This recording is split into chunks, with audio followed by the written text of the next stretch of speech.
بسم الله الرحمن الرحیم. درس نو ما است، چپتر نمبر 6 OSI مدل. اوکی. Objectives 1.2 است که شامل از این درس میشه. بازی را شما ببینین در Objectives که تمام OSI مدل همراه تمام لیرهایش در اینجا کاور میشه در درس ما در چپتر.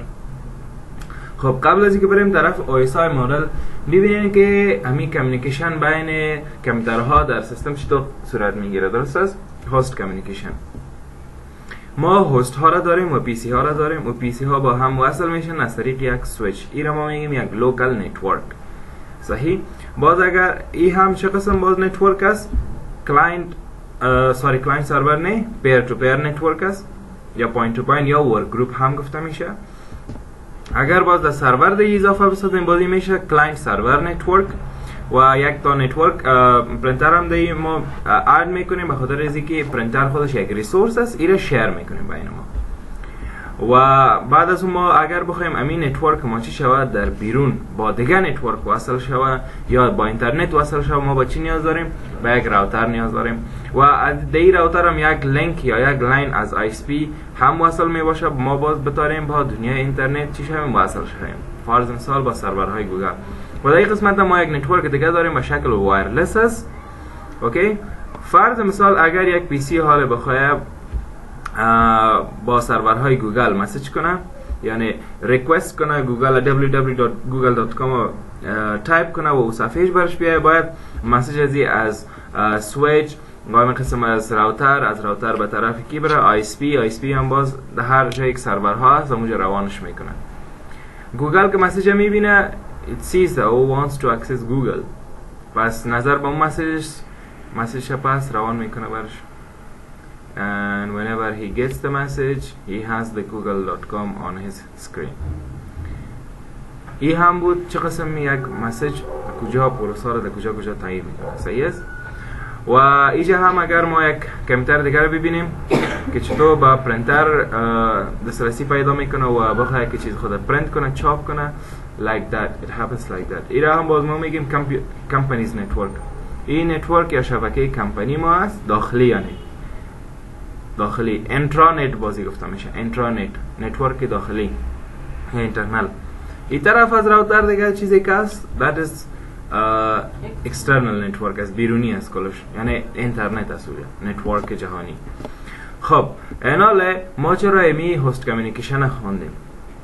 به خاطر از اینکه چطور مسیج صورت گرفت و این مسیج سند و ریسیوش چطور صورت گرفت، این ما میخوانیم در OSI مدل. باز هم what is OSI and why do we study؟ چی است OSI و ما چرا این را میخوانیم؟ بخیر. OSI stands for Open System Interconnection. ای شارتکت یا هم بریفش است یا standش Open System Interconnection، معنیش بعداً میگیم. توسط کی دیولپ شده؟ توسط ISO International Standard Organization. این را گفتیم یک اداره از خودش، اداره ای هستن که استاندارد سازی میکنن. مثلا واحدات اندازه‌گیری اینا چی کردن؟ استاندارد ساختن. واحدات اندازه‌گیری سطح را متر، کیلومتر و سانتی متر چیزا اینا استاندارد ساختن. و همه قسم دیگه که از به خاطر اندازه‌گیری وزن، کیلوگرم، گرام همه قسم زیاد شده میره. اینها چی کردن؟ استاندارد ساختن. همه قسم OSI مدل هم اینا استاندارد ساختن. پس چی از میخوانیم؟ و در کدام سال دیولپ شده؟ سال 1984. 1984 درباره از این گپ میزنیم. It consists of 7 layer. و امی مدل امی شکل که است در چند لیر است یا در چند بخش است؟ در 7 بخش است. ببینین مدل معنای زیاد داره.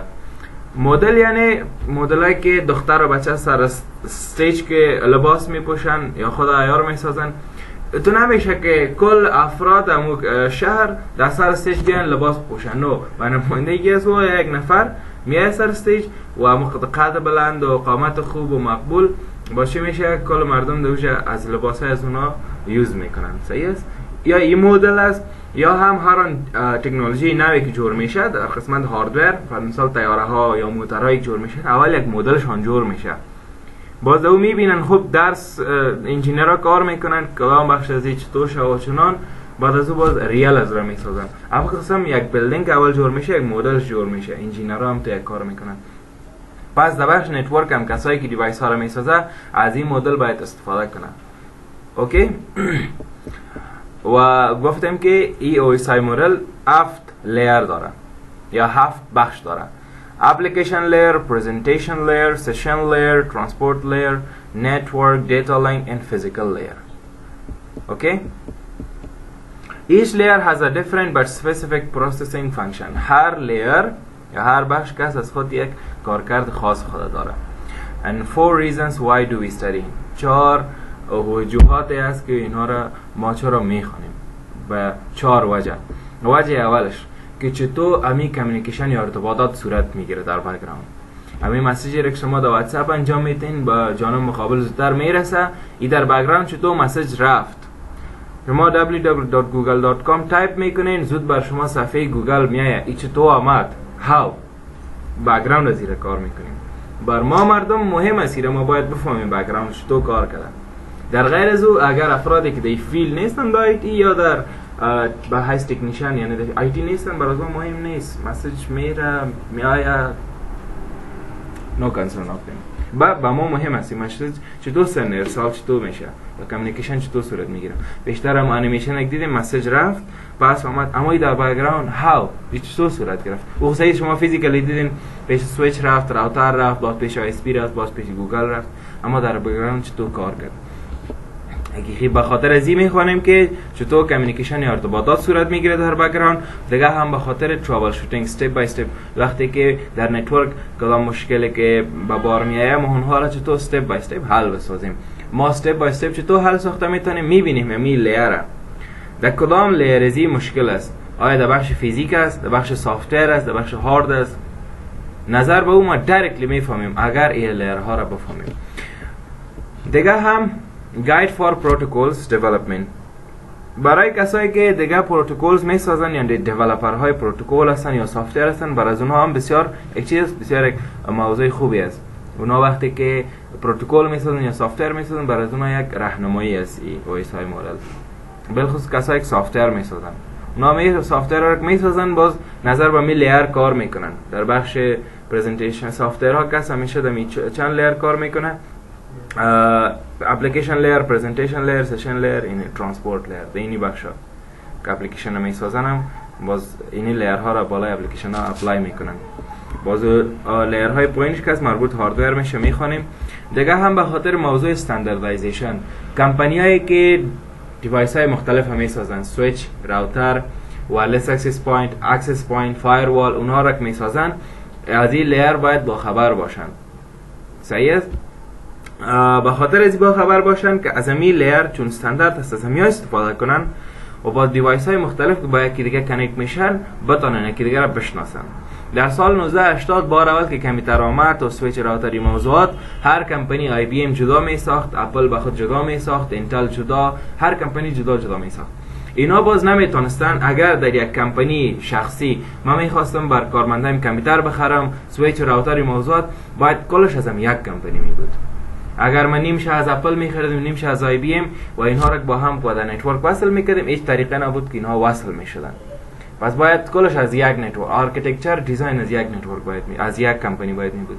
بعد از سال 1984 یا 80 آهسته شروع شد. چی شدن اینا در فکر استانداردسازی آمدن که باید یک دیزاین طرح صورت بگیره هم در بخش کامپیوترها هم در بخش دیوایس های نتورک که از هر کمپانی که هم استفاده شود در یک شبکه یا نتورک باید اینها اینترچنجبلی کار کنن، نباید دینای کنن که کار نمیشه. صحیح؟ به این خاطر پروداکت هایی که وقتی تولید میشه باید از امی 7 لیر یا از امی دیزاین باید یوز شود. اوکی. OSI layers ما چند لیر داریم؟ اپلیکیشن لیر، پرزنتیشن لیر، سشن لیر، ترانسپورت، نتورک، دیتا لینک، فیزیکال لیر. در مجموع 7 لیر یا 7 بخش است OSI مدل. 3 بخش اولیش که است اپر لیر یا سافت‌ویر لیر گفته میشه که مربوط سافت‌ویر میشه و 4 بخش آخری از این که است مربوط چی میشه؟ هاردویر لیر یا لوور لیر گفته میشه. یعنی اینی 4 بخش پایینش که است مربوط هارد میشه و 3 بخش اولیش که است مربوط اپلیکیشن. چیزی را که با شما در روی صفحه میبینین اینا رو میگیم که کدام قسمتش شما دیده میتونن، کدام قسمتش در بک‌گراند کار میکنه. ممورایز OSI لیر اینا شما چطور یاد بگیرید؟ همه لیر ها رو باید شما step by step یاد بگیرین. application layer, presentation layer, session layer, transport layer, network layer, data link layer و physical. این قسم باید این یاد بگیرین. بچه تو یک طریقه بسیار مذاقی است. ببینین گفته میشه که all people seem to need Domino pizza. all application پیش presentation.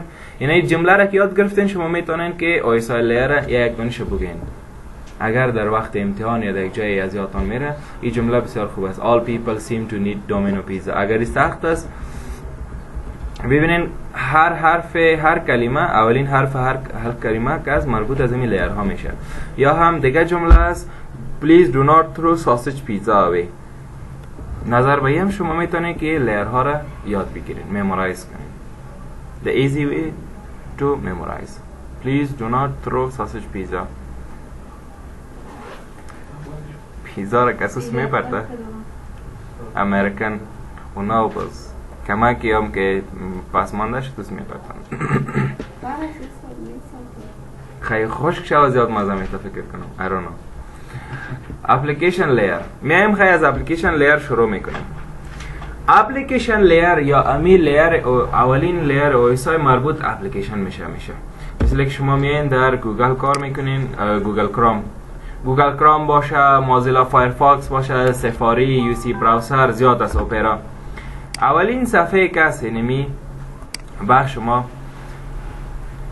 ما فی الحال اینمی صفحه را که باز کردیم یا گوگل کرام در اولین لیر اویسای قرار داریم که مربوط اپلیکیشن میشه. اپلیکیشن لیر خیلی چی میکنه؟ با مجرد که شما نوشته میکنین google.com یا www.google.com این از اینجا است که مسیج شما رفت و اولین مسیج می تایپ کردین از اینجا اپلیکیشن شروع شد. باز این کار کی انجام میده؟ این شخص، این نفرک HTTPS اینجا است پنهان می باشه باید دیفالت کار میکنه. خب چی هستی؟ اپلیکیشن لیر همیشه مربوط که میشه یک اپلیکیشن. اگر شما یک صفحه را میخواین باز کنین یا وبسایت از اینجا شروع میشه و این صفحه شما یا مسیج شما را که میبره کی میبره؟ HTTPS میبره. اصلا این یک پروتکل از خودش. اگر یادتان باشه ما پروتکل ها را خواندیم، ما گفتیم لیستی از پروتکل های بسیار زیادی را داریم، نامیش ما یاد کردیم که یکی از اونها چی بود؟ HTTPS بود. همین است که در بخش اپلیکیشن لیر کار میکنه، مسیج ما را سند میکنه طرف اینترنت و پس نظر به اون مسیج به ما پس ریکوست ما رو جواب میده همون سرور یا هر سیکست هوجه. و باز ما چی را میتونیم ببینیم؟ همون هر صفحه را باز کردیم دیگه میتونیم ببینیم. یعنی مسیج ما را در بخش اپلیکیشن باز کی میکنه این کارا؟ HTTPS میکنه. HTTPS اپلیکیشن باشه باز داخل از او همین پروتکل کار میکنه، مسیج ما را میبره. این هم بخش اپلیکیشن لیر بود. What do you think what happened؟ چی شد؟ HTTPS work like a mediator between user application and destination. ببینین خب یک چیز دیگر هم بفهمین. کسی که سند میکنه مسیج ریکوست میکنه او میشه سورس یا سندر، صحیح است؟ پس که برش کسی که روان میکنه او باز برای چی میشه؟ دستینیشن میشه. یعنی با کسی که روان میکنه و دستینیشن. ما که نوشته میکنم www.google ما سورس هستم یا سندر، بر کسی که روان میکنم یعنی سرور گوگل میخوایم اکسس کنم او میشه دستینیشن یا ریسیور. پس که او بر ما سند میکنه او خودش میشه سورس، ما دستینیشن ما ریسیور میشم. تخصم اناله امی اپلیکیشن یا HTTPS خودش چی است؟ یک میانجی است بین یوزر و سرورهای گوگل یا هر سروری که است. HTTP شکل کونه HTTPS بود و اینا هر دویشان پروتکل هستند. در بک‌گراند کار میکنن، مسیج های ما را در صفحه اپلیکیشن سند میکنن. نه تنها گوگل بلکه یوتیوب، فیسبوک، هر وبسایتی که است همین مسیج که ما بخوایم همین وبسایت رو بخوایم اکسس کنیم، مثلا دیگه من نوشته میکنم facebook.com این مسیج که انتر میکنم ایره کی سند میکنه طرف سرور فیسبوک؟ ایره HTTPS کار میکنه، سندش میکنه. قبلا HTTP بود، Hypertext Transfer Protocol. ای باز سیکیور نبود، بعد از او باز اس که اضافه شد ای سیکیور است. حالا یعنی مسیج را که شما سند میکنین و شما فیسبوک رو باز میکنین، صفحه شما لاگین که میشین، یوزر نیم تانن میدین، پاسورد تانن میدین. قبلا HTTP خالی که بود، شما یوزرنیم پاسورد تان که میدادن این سیو نبود، به شکل تکست میرفت مسیج تان. حالی که از پاسورد تان یوزرنیم تان چی میشه؟ انکریپت میشه. انکریپت میشه، پس هیچ کسی را هک کردن نمیتونه. صحیح است؟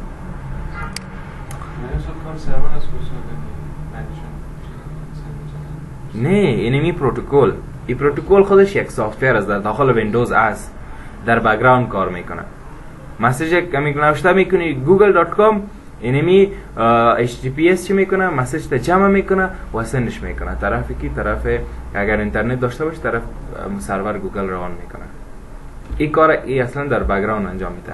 خود HTTPS یک سافتویر است، اما صفحه نداره که تو رو باز کنی و اینی HTTPS است، اینی بتن داره، اصلا در بک‌گراند کار میکنه. اما سافتویر خودش کد است. Software are programs are instructions are tiny codes.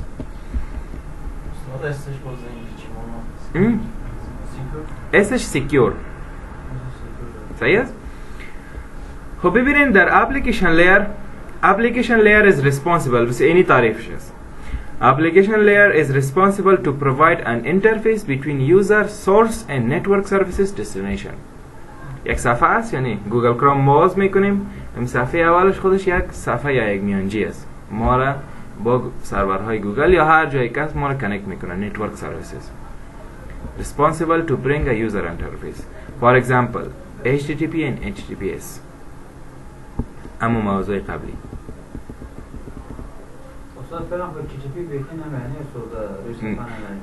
اینال بعضی وبسایت ها هستن هنوزم HTTP هستن، HTTP خالی هستن، باز اونا سیکیور نیستن.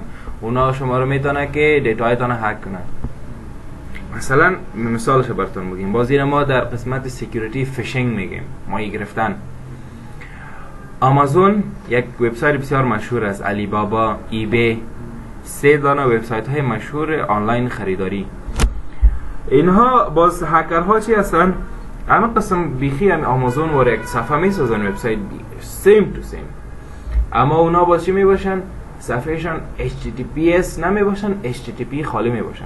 اما قسم باز لینک از رو مثلا در ایمیل شما روان میکنن، ایمیل هایتان پیدا کردن دیگه از یک جای. فرض مثال اول هکرها هر کس هک نمیکنه، پروفایل از نفر دیده که های پروفایل است، پیسه دار است، یا هم مثلا بدنام بسازن اوره.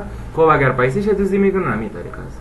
وبسایت آمازون او بیچاره نمیفهمده باره آیتی، وبسایت آمازون در ایمیل برشوان میکنه یا در مسیج، در هر چیزی که است. اون نفر نمیفهمه، لینک کلیک میکنه، صفحه آمازون میبره، شاید که دیگه پول داره، شاید چیزی رو خریداری کنه. مثلا مثال یا کسایی که نافهم هستن چیزی خریداری کنن، وقتی که در قسمت خریداری اکانت نمبر خود و پاسورد نمبر خود که میتن، اوناش چی میشه؟ کلش هک میشه، گرفته میتونن. چرا که وبسایت HTTP خالی است، اس نیست. و درش شما چطور میفهمین؟ در گوگل کروم باید در این قسمت چی باشه؟ علامه لاک باید باشه، اینی قلف باید باشه. اگر این نبود باز یا خود دبل کلیک میکنین، ایره هم باید ببینین HTTPS باید باشه. که تو وبسایت ها ما داریم تنها HTTP خالی هستن. let me check یک وبسایت است، اما حالی یادم آمد.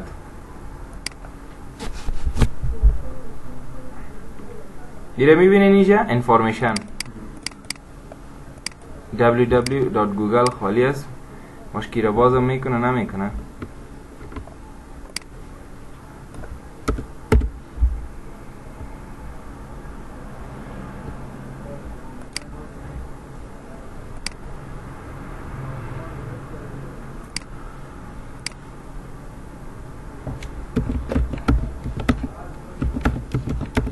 نگوین که استاس چی سعی میکنم. اوکی. فکر کنم این وبسایت بیخی از بین رفته، هیچ نامد. چند وقت پیش من ایره یوز میکردم خاطر باشت و سانگز. اوکی. مگه؟ دیگه او وبسایت که من همیشه اکسس میکردم چی نبود، HTTPS نبود، HTTP خالی بود. اما یادم آمد میالی دیگه هم از زیاد است، بسیار زیاد است. Let's check list of HTTP websites.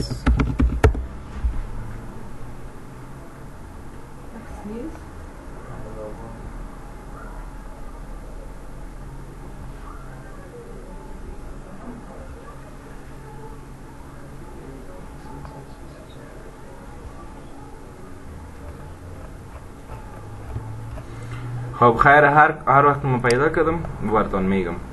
خب خلاصه در اینجا که باز شما میگین علامه چی نمی باشه، قلف نمی باشه و اینجا کلیک میکنین HTTP خالی می باشه، اصلا نمی باشه. خب این هم اما قسم مسیج شما چی میشه، از اینجا سند میشه تا این قسمت میرسه، پس براتون مسیج میاد. اینا هیچ دو صورت میگیره. هاو این را گفتیم که HTTP روان میکنه، صحیح است. اگر ما در یک گوگل کروم چند تب مختلف زیاد داشته باشم، صحیح است، اینالی هر تب از هم چطور چی میشه، دیفرنشییت میشه. یک تب خو رفت مسیج پس آمد، دیگه تب باز میکنی در سرور دیگه جای رفت، او هم پس مسیج آمد. بعد این چطور از هم دیفرنشییت میشه و ایره چطور نگهداری کرده میتونه همین اپلیکیشن. چطور ایره همزمان ببینید، ما فیسبوک هم مثلا اینجا باز کردیم، در قسمت ای صفحه اسپیکسیس هم باز کردیم، از هنوز اینجا ایران باز کردیم، از هنوز لاس یعنی امی سیگنال سوری تب دوباره نیاز نیست که ریفرش شود، دمی جای خود از ایرا کی اما قسم استوار نگه داشته. who is there کسی چی است. ما یک چیز داریم برام پورت نمبر. ببینین مک آدرس بود، آی پی آدرس بود، آلی بعد از آی پی آدرس یک چیز دیگه است میخوانیم، خودر طویل نمیخوانیم، بسیار کوتاه است. پورت نمبر. پورت نمبر چی است؟ تمام سرویس های را که شما all services in application layer known with a number، همین پروتکل های را که خواندیم نه، HTTP RDP و DHCP و اینا را که میخوانیم کلش باینده یا از خود نمبر دارن و نام شناخته نمیشن در کامپیوتر، توسط یک نمبر شناخته میشن. پس این نمبرهایشان باز چی گفته میشه؟ پورت نمبر. پورت نمبر به توان چند ضرب میشه؟ به توان 16 یعنی 16 بیت است. 2 به توان 16 یعنی پورت نمبر 16 بیت است. آی پی آدرس 32 بیت بود، مک آدرس 48 بیت. پورت نمبر چند بیت است؟ 16. 2 به توان 16 میشه 65536 توتال. اینالی پورت آدرس های ما یا پورت نمبر های ما چقدر است؟ 65000 است. از 0 الی 1023 ای با کدام اپلیکیشن با پروتکل ها اساین شده؟ با پروتکل های مثلا DHCP، DNS، HTTP، HTTPS، RDP، پروتکل های مشهور. برای از اونا اساین شده و رزرو شده گیستن، خلاص. برای اونها را دیگه ما اساین کرده نمیتونیم با دیگه چیزی. بعد از 1024 تا 65536 اینها باز هر دفعه شما هر تبی را که باز میکنین مسیج اکسند میکنین، این مسیج تان که میره از اینمی نمبر اساین میشه. ببینین هر تبی را که باز میکنین دیگه یک چیز نوشته میکنین، فرض مثال google.com، صحیح است؟ اینی هر تب از یکی دیگه چطور شناسایی میشه یا دیفرنشییت میشه؟ از اینی هم مک آدرستان یک ثبت میشه مسیج که میره، هم آی پی آدرستان، هم دیگه باز یک پورت نمبر. و پورت نمبر ها باید از هر تب چی باشه؟ فرق کنه. و بین کدام نمبر باشه؟ از 1024 شروع تا 65536. نه از 0 الی 1023 نه، بعد از 1023. چرا که اونها با پروتکل ها چی شدن؟ رزرو شده هستن و یوز نمیشن. اینال هر تبی را که شما باز میکنین توسط زمین پورت نمبر چی میشن؟ جدا میشن. پیش سرور که میره، سرور میبینه اوه هی پورت نمبر دیگه است، مرا میخواد اکسس کنه، پورت نمبرش مختلف است. نظر به می هر تب شما را اینجا نگهداری کرده امی گوگل کروم نظر به پورت نمبر است. ببینین انیمیشن دارم، خوب صحیح بفهمین. این هم اما اگزمپل های اپلیکیشن پروتکلز یا پروتکل های مشهور. HTTPS کدام پورت نمبر داره؟ 443. HTTP 80، SMTP 25، DHCP 67 68، DNS 53. دیگه هم از زیاد که باید بخیر میخونیم لیست کلشانه. اینیا باز بین چی قرار دارن؟ بین 0 الی 1023. از 23 به بالا باز با متو مسیج های را که شما سند میکنین، هر تب نوی را که باز میکنین اوجا یک نمبر میگیره، رندملی یک نمبر مقصد میگیره. اینجا گفته where client used from this port numbers، ایرا گفتم نه بینش یوز میشه is usable and open for clients، برای کلاینت هاست. clients use these port numbers in session and transport layer. بازیله در transport layer اینا کار میکنیم مسیج هایشه. دیگه هم بعد از application layer ما چی را داریم؟ presentation layer. اپلیکیشن خو مربوط اپلیکیشن شد. دوستان چرا از لیوان اپ شروع شده؟ از خب مسیج از کجا میسن میشه؟ یعنی اگر مسیج سمی اپلیکیشن ها چرا میگی که افت است؟ ایناله به خاطر از اینکه افت است بدل خودشان است ایره IR ساختن. بعد وقتی که مسیج ریسیو میشه اول دفعه از فیزیکال ریسیو چی مسیج که سند میشه مثلا از فیزیکال از لاین میره صحیح است تا جایی که ریسیو میشه باز در اپلیکیشن جمع میشه از اینجا شروع کردن از نتورک کارت که میبره یا از لاین که میبره به شکل بیت یا بایت چارج و تا آخر یک جای ریسیو میشه از اینجا حساب کردن شروعش از اینجا ساختن از خاطر از پایین به بالایی را حساب کردن از 1 2 3 تا 7. بعد وقتی با ایره ما میخوانیم به خاطر اینکه یاد بگیریم از بالا با پایین میخوانیم. اصلا مثلا فیسبوک آواز کرده کلشون سرورهاش مختلف است. سرور کل از مختلف است. هر کدامشون یک جدا نتورک هستن. گوگل جدا یک نتورک است، فیسبوک جدا نتورک است، و یوتیوب جدا یک نتورک است. هر کدامشون جدا نتورک هستن، جدا سرورها دارن، جدا آی پی دارن. آی پی شون پابلیک. خود یک جدا سرور داره. آها هر شبکه هر کمپانی از خود جدا چی داره سرور داره. مثلا در سایت وزارت اطلاعات فرهنگ جداست. وزارت خود جدا است، یعنی یک ساختمان جدا است. از ساختمان جدا سرور جدا. این قسم است. هر ساختمان جدا مخصوصا یک کمپانی جدا گفته میشه. پس هر کمپانی از خود باید چی داشته باشه؟ کامپیوتر سرور جداگانه باید داشته باشه. سیستم جداگانه باید داشته باشه. مثلا ما تایپی هم میتونیم براوز کنیم گوگل یا نه. تمام تمام پورت نمبر میتونیم وبسایت مواد میتونیم. نه پورت نمبر ما گفتیم دیگه چیز است. خیر میخوایم در چیز در سشن و در ترانسپورت آمد میایه. سعی کنیم ما خود نام وبسایت یاد میگیریم نه؟ مثلا فیسبوک. آی پی فیسبوک چی است؟ یاد دارین؟ آی پی گوگل چی است؟ آی پی یوتیوب چی است؟ نیست نه؟ با اساس آی پی باز میشه صحیح است. اما مسیج تو که میره با اساس آی پی پورت نمبر ماک آدرس کلش میره. مسیج شما که میره نظر به این میره که پس بیایه شما را بشناسه نه. اگر فرنسال با اساس چی میره؟ با اساس آی پی خالی میره نه؟ پس که میامد باز شناخته نمیشه کی از کدام تب آمده. 10 دانه تب باز کردی از کدام تب آمده.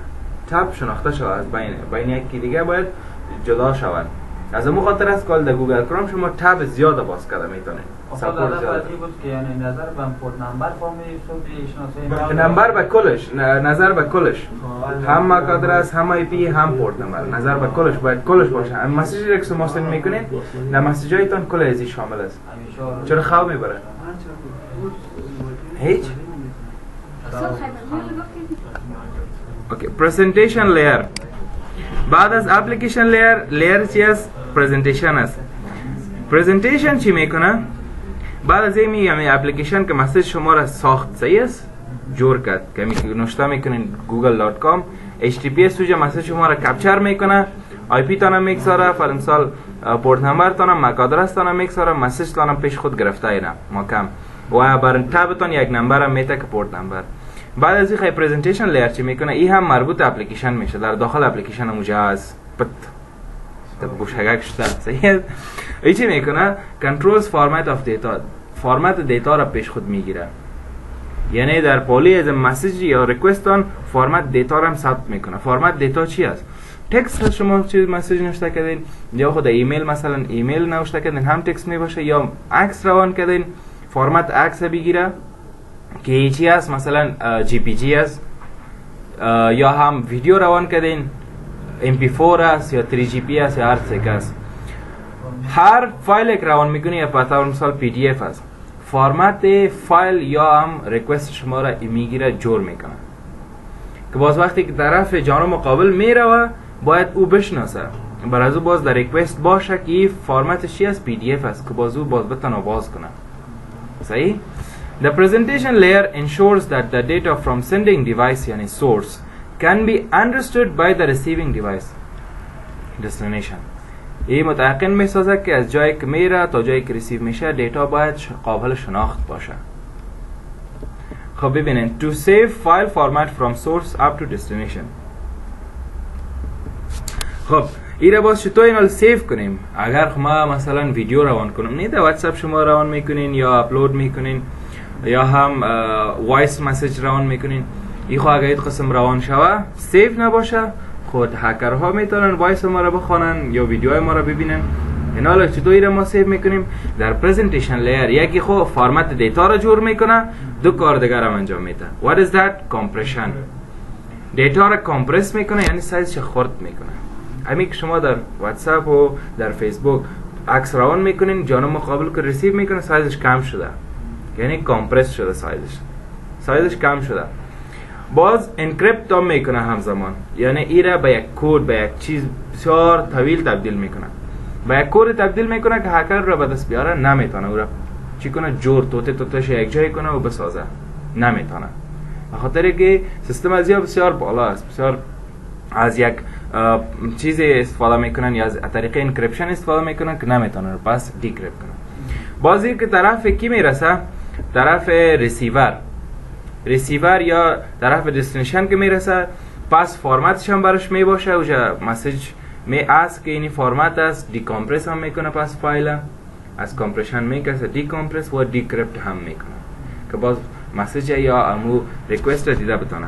خب فایل فرمت ها به شما مثلا در فوتو جی پی جی است، پی ان جی مشهورترین شامل هستند، در آدیو MP3 میدی، در ویدیو MP4 و ویو، داکومنتم داکس TXT یا PDF و غیره. صحیح؟ پرزنتیشن لیر اپریشن چطور اپریشن صورت میگیره؟ از سورس الی دستینیشن. ببینین یوزر دیتا ناو پرزنتیشن لیر ویل انکریپت دیتا، کمپرس دیتا، فایل فرمت هم پیش خود گرفته. یکی میره پیش ریسیور یا دستینیشن چه میشه؟ I received the data but I cannot read it. read کردن نمیتونم خواندن. Now again presentation layer چی میکنه؟ هم دیکریپت میکنه دوجا هم presentation layer است، دوجا هم است، دوجا هم است، دوجا هم اپلیکیشن است، دوجا هم. از اینجا پس چی میکنه؟ دیتا را دیکریپت میکنه، دیکامپرس میکنه که کامپیوتر یا یوزر دیده بتونه. صحیح است؟ این را هم میخونیم باز سافتور باقیش باز فردا میکنیم. اوکی؟ این زیاد مهم است که می موضوع ما امروز خلاص شد. سشن لیر میگه که چی است؟ responsible to establish. سشن از نامش معلوم است یعنی یک مجلس. اوکی؟ سشن لیر یا ای لیر مسئولیتش این است که باید establish بسازه مجلس، maintain کنه، نگهداریش داشت در دست داره و terminate از بین ببره. Communication between applications of two end stations between two end devices.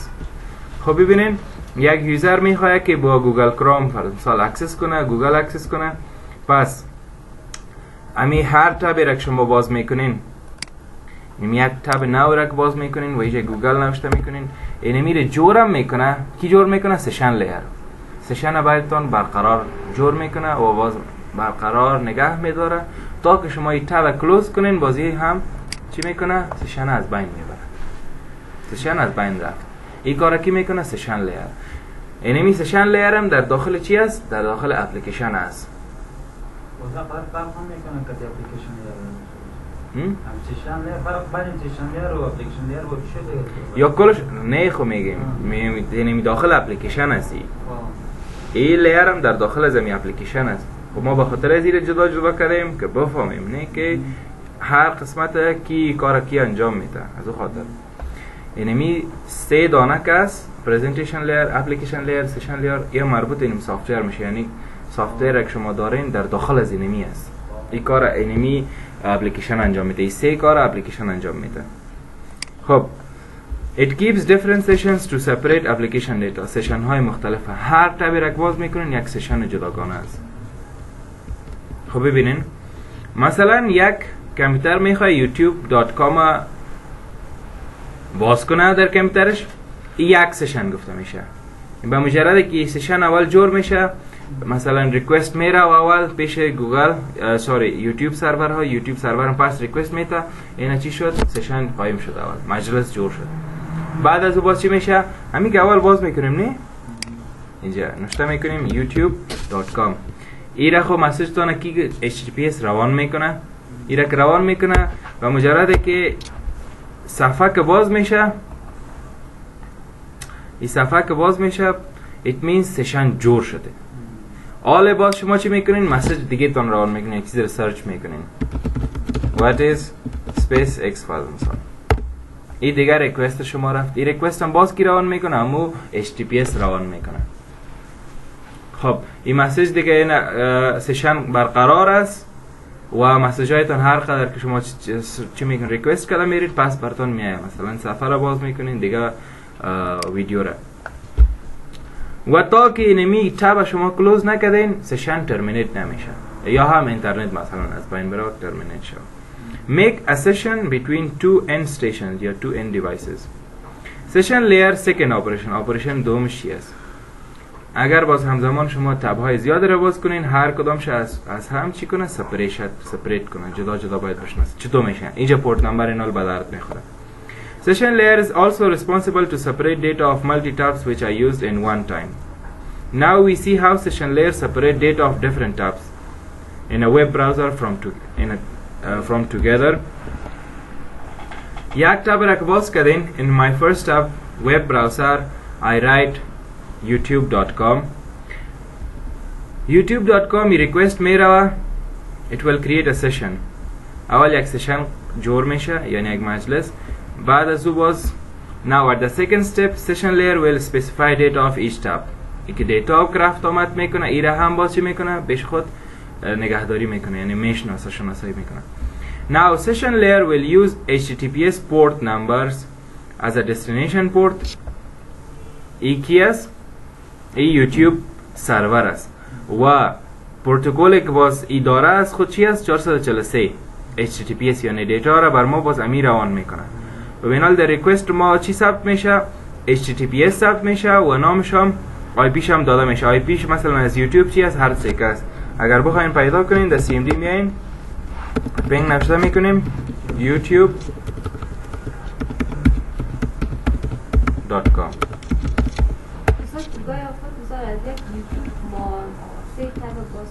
صحیح دیگه اونمو هر تب جدا میکنه. یک سشن است اینه آی پی چی است؟ 173 194 222.91 اینی آی پی یوتیوب است. این تغییر را میکنه؟ نه این آی پی زمین است، آی پی یوتیوب است. صحیح؟ خب اینال مسیج که سند میشه مسیج کینی سند میکنه چی میکنه؟ هم آی پی خوده، هم مک آدرس خوده، هم پورت آدرس خوده. هر تابه در هر تاب کس رندملی یک نمبر جنریت میکنه. اون نمبر خودش چی جنریت میکنه؟ ویندوز. باید چی باید باشه؟ 1024 الی 600. یعنی این وبسایت باشه. این وبسایت هم که بیخی باشه. ما میخوایم تاب جدا شود. این کلش جمع کرده و باز ای خو از خودش شد، این معلومات خو از خودش شد. اینال با کسی که مسیج هم روان میکنه در اون مسیج ایام میباشه. آی پی آدرس یوتیوب، پورت نمبر یوتیوب و دیگه هم اینمی دو چیز. این دو چیز پیش خود میگیره. مسیج سند میشه. مسیج که سند میشه جایی که میرسه باز یارا در بین کی روان میکنن؟ بعدن ما میخوانیم سویچ و راوتر روان میکنن. صحیح است؟ خب تاب 1 که وقتی که پرس میشه اپلیکیشن لیر کی هست؟ اینجا HTTPS مسیج های ما رو سند میکنه. در پرزنتیشن لیر امو دیتا باز انکریپت و کمپرس میشه. خب در سشن لیر چی میشه؟ پورت آدرس ها. سورس کی هست؟ اینی یک نمبر رندملی یک دل بخودی ویندوز یک نمبر کرییت میکنه که پورت نمبر گفته میشه. بین چی باید باشه؟ 1024 الی 65636 بین ازو باید باشه. هر نمبر یک دلش هر سر که بین از اون نمبر باید باشه. و دیگه باز پورت آدرس دستینیشن که کی است؟ HTTPS سوجا هم این صفحه را باز با ما شو کنه 443. صحیح؟ source address to separate data of each tab by port number و this is a well known port number که مربوط HTTPS میشه. number of protocol یا خود HTTPS پروتکل است و این نمبر برش اساین شده. مسیج یا ریکوست میره پیش ازی پیش کی؟ پیش سرورهای یوتیوب. اونا میبینن اوه ای خو چی است؟ پورت نمبر یا مو اپلیکیشن HTTPS است و از کی آمده بر من؟ از 4000 از دستینیشن آمده که پورت نمبرش چی است؟ 4000 است و میخواد یک 443 رو چی کنه؟ اکسس کنه. پس این ریکوست روان میکنه پس برش. یعنی می توسط این پورت نمبر اگزکتلی باز چی میشه شناخته میشه هر کامپیوتر. آی پی هم نی، مک آدرس هم نی، توسط پورت آدرس. توسط آی پی ماشین شناخته میشه، باز توسط پورت آدرس اگزکتلی اینمو تاب با شناخته میشه. آها. I received a packet. source port number is 443 و destination چی است 4000. Oh 4000 belongs to tab 1 مربوط tab 1 میشه. وبسایت باز میشه. خب وبسایت یوتیوب بود، من کامپیوتر رو باز کردم. ایتس اوکی ماین نکنیم. خب دیگه دفعه فرض گوگل رو میخوایم اکسس کنیم که تاب چی شوه شناخته شوه، پس یک سشن دیگه جور میشه. این قسم موسشن هست، هنوز تا او را ما کلوز نکردیم تابه، ای دیگر را میخوایم اکسس کنیم. مثل که ما قطار تاب ها را میبینیم هر روز. Now at the second step session layer will use another port number for second tab. چه قسم میکنه؟ ای گوگل هم خودش چی داره؟ امی HTTPS داره، او خو از بای دیفالت 443. پس چطور خواهی از اینی شناخته شد جداگانش؟ او 4000 بود، ای تاب میشه 5000. ای 443 مسیج که میروه پیش از ای و ای هم میبینه که از کی آمده بر من، از 5000 آمده و 443 را میخواه اکسس کنه که چی است؟ HTTPS است. پس برش ریکوست میره. I received packet source port number is 443 destination هم 5000. 5000 belongs to tab 2. یعنی توسط این پورت نمبر ها چی میشن؟ توسط تمام تاب ها شناسایی و جدا میشن. ببخشید استاد، آی پی یوتیوب که ما براوز کنیم پیدا کنیم، آی پی براوز کنیم برای ما صفحه یوتیوب باز نکنیم. آها چرا نه؟ آی پی چی بود؟ ای نیچه ایره میگیرین سلکت میکنین یک کنترل سی.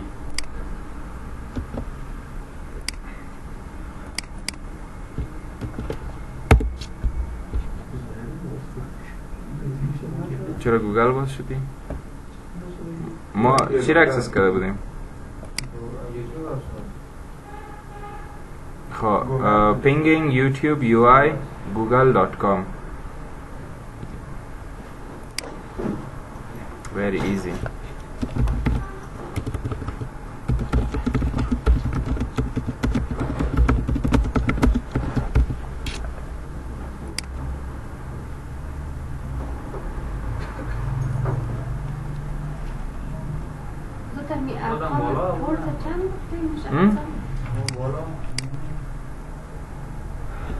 چیز؟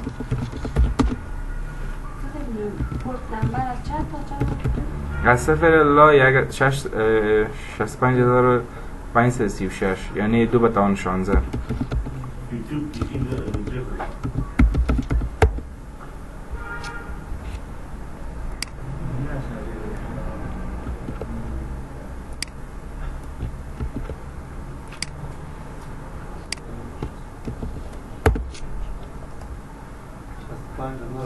ایره میفهمی گوگل سن میکنه. خب از خودش پیدا میکنیم exactly.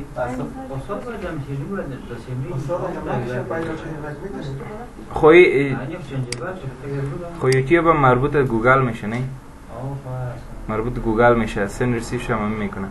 خب these IP address blocks belong to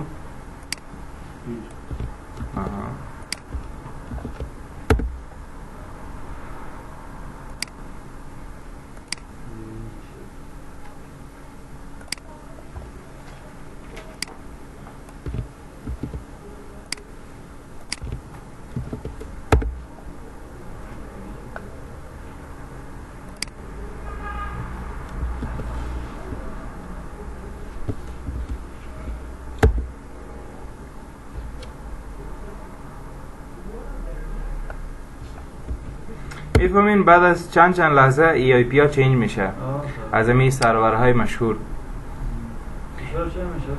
و به خاطر از این هک نشه نه، یک آی پی خوب بود باز هک میشه دیگه. برای هکرها وقت داده نشه که چی کنن یا وقت زیاد برشان باشه و ترای زیاد کنن. ای باز دیگه موضوع است بخیر میخوانیم که چرا چینج میشه، صرف تیوری شه. باز دیتیل شده چی میخوانیم. خب خیر یوتیوب خب مربوط گوگل میشه که گوگل سند ریسیو میکنه. صحیح است. فیسبوک کار میکنیم. آی پی فیسبوک پینگ فیسبوک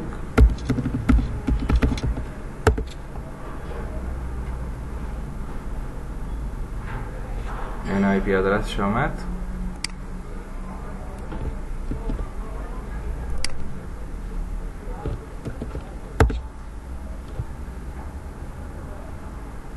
facebook.com و یوتیوب خب مربوط گوگل میشه، دیتایش یا ریکوستش گوگل سند ریسیو میکنه. پس او یک موضوع دیگه است، اوجا نمیریم، صرف میخوانیم توریش ها. فیسبوک رو بزیر دسترسی مردم زیاد هستن. اونو باید حل از آی پیش تقریب چه از او هم چین میشه؟ از او هم چین میشه، تو نیست که چین میشه. خب خب صحیح است. او موضوع ازی نیست که آی پی چین میشه. ما میگم مشکل آی پی چین شده نیست، مشکل ای است گفتیم که او را گوگل سند و آی پی یک میایه از گوگل است. استاد آی پی پرایوت استاد ببخشید امین وبسایت که استاد آی پی داره درست است؟ مربوط شناخته میشه و مربوط مک آدرس شناخته میشه. نه مک آدرس مربوط هر کامپیوتر میشه. استاد یا آی پی پرایوت باز میخرن. خب پرایوت نه پابلیکه. میخرن. پابلیکه میخرن. خب خیره با فردا ببینی چه این میشه. این کس تا فردا چه این میشه. فیسبوک خدر پیسه نداره فکر کنم. هر لحظه آی پی چینج کنه.